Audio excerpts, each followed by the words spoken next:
Hi, my name is Emily and I'm part of the Wildfire 2019 Microcampus group. I got the opportunity to travel with 15 other pairs along with Mr. T, Miss Mai, and Sophie. We have taken a 4-week journey to a village in Yunnan province called Xizhou to study a topic of high personal interest. And I have chosen the topic tie-dye. In the 28-day stay in Xizhou, I have not only gained the facts about my topic, but also learned about myself as a student, a learner, and as a person. In the dozens of topic choices given, I have chosen to work on tie-dye. In order to let the audience understand the meaning of my handmade tie-dye product, I am going to share my journey, my personal growth, and my own interpretations on tie-dye. I have chosen to study tie-dye for months because I want to explore the tie-dye handmade items. In this technological world, what is the purpose of choosing handmade items and not factory wholesale items?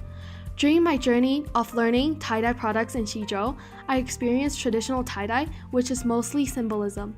Horse teeth, plum blossom, waves, butterfly, and caterpillar. Those are only the ones that are most popular and mostly used. There's nearly none of the traditional tie-dye maker that is under age 50. Traditional tie-dye art is more restricted in comparison with modern tie-dye, but as technology arises, people are starting to add elements into the plain traditional tie-dye products. A lot of residents that I made connections with told me that tie-dye used to be something that passed down for generations through decades and decades, but now people are appealed to machinery and modern arts. Elders are slowly losing interest in their jobs. After traditional tie-dye, of course, I have also learned about modern tie-dye. Some of the modern tie-dyes are from chemical dyes, but that is not what I was looking for.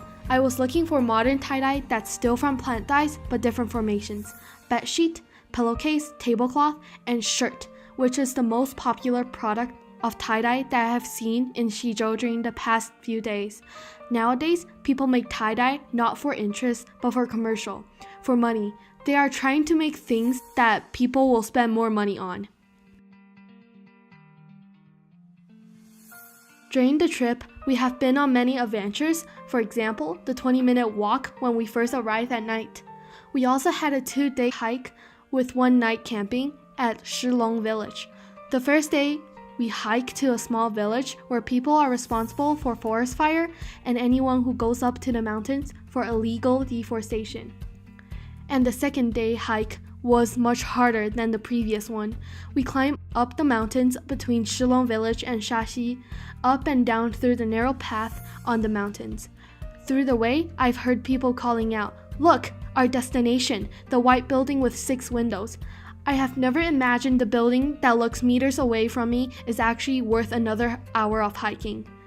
My hands and toes are numb all the way through. Blisters on toes were normal, not a big surprise. But this hike was really one of the things I cherish on this microcampus trip. I have also experienced something that is totally different from hiking. I don't have to move much, but my brain does. Patience. I have experienced sitting there for hours tying knots for my final tie-dye product, tying while imagining what patterns will come out. Not only that, but I was also trying out embroidery, but embroidery is much better because I don't have to finish everything at once. I realized the patience is the key to everything. Before even starting my tie-dye piece, I have never imagined how it will look like. I'm scared. I'm scared that it wouldn't look as pretty that I thought it would be. Tie-dye products are unpredictable.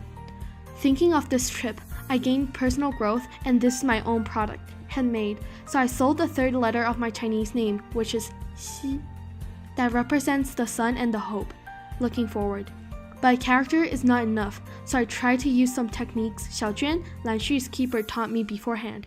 I made a big knot on the left-hand corner and randomly picked up a cloth in the middle and started tying. After all those steps, I dyed my product, oxidized, washed, and finally, final product. Unwrapping the ties was a hard time. Small knots, I can't really see anything. Opening it up, seeing the character first, then all of the other stuff. As the tie-dye product was unwrapped, I see a big knot on the top left-hand corner that I tied as a mountain we climbed on day 14 and 15. Next, knot in the middle. I see it as the roadblocks we as a group have been through for the 28 days. Lastly, the big character as myself. My personal growth on the trip, whether it's good or bad, it is something that I've learned along the way through the 28 days. Here, my final product. In conclusion, I consider my journey, my personal growth, and my own interpretation to truly create this tie-dye product. Throughout the trip, we are fully exposed to the real world outside of our Shanghai bubble.